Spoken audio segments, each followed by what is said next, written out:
Bonjour, je m'appelle Marie, j'ai une fibromyalgie depuis 7 ans.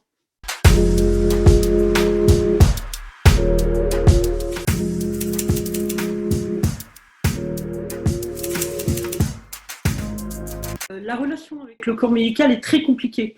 En fait, beaucoup avec les généralistes, parce que les généralistes ne comprennent pas cette maladie. Donc, moi, j'étais en pleine dépression parce que je ne savais pas où c'est que je mettais les pieds et que je ne savais pas comment vivre cette maladie-là. Et j'avais aucune aide de mon médecin généraliste. Et j'arrivais plus à articuler des mots et j'ai des amis qui m'ont fait prendre conscience de mon état. Et donc, voilà, j'ai réagi et j'ai cherché sur Internet un médecin, un spécialiste sur la fibromyalgie que j'ai trouvé à cette période-là. J'habitais en Ille-et-Vilaine et j'ai trouvé un médecin à Rennes qui était super, qui faisait de la mésothérapie et qui injectait du Valium dans les points de douleur. Et qui faisait après une séance d'acupuncture pour pouvoir relaxer. Voilà, et qui travaillait en parallèle avec des kinés. Voilà. Mais j'ai trouvé toute seule parce qu'on a très peu d'aide en fait. Après, on peut tomber sur des bons médecins, heureusement, mais ce n'a pas été mon cas. Voilà.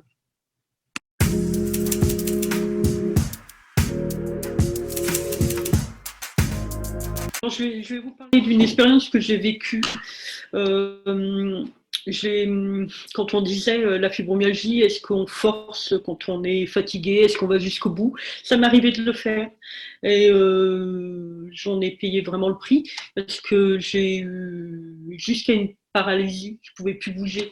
C'était pas une paralysie, enfin c'était une paralysie par rapport aux douleurs. Dès que je bougeais, j'étais, mais alors dans des douleurs atroces, c'était incroyable, comme si j'avais été renversée par une voiture.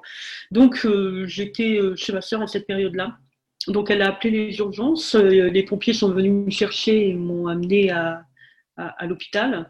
Voilà. Et quand les médecins ou urgentistes ont appris que j'avais une fibromyalgie. Quand je leur ai déclaré que j'avais une fibromyalgie, ils m'ont regardé avec dédain et ils m'ont dit mais qu'est-ce que vous faites là quoi? Vous n'avez rien à faire là. J'ai dit mais je suis en douleur.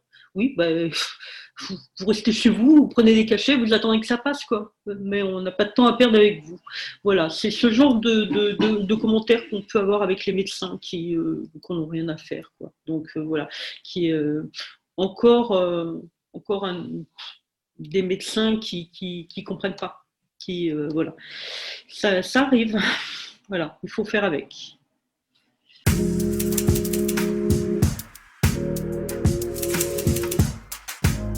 Alors quelqu'un qui découvre sa maladie, euh, il faut surtout qu'il s'entoure bien et que de bons médecins, de médecins mais qui s'occupent réellement de fibromyalgie.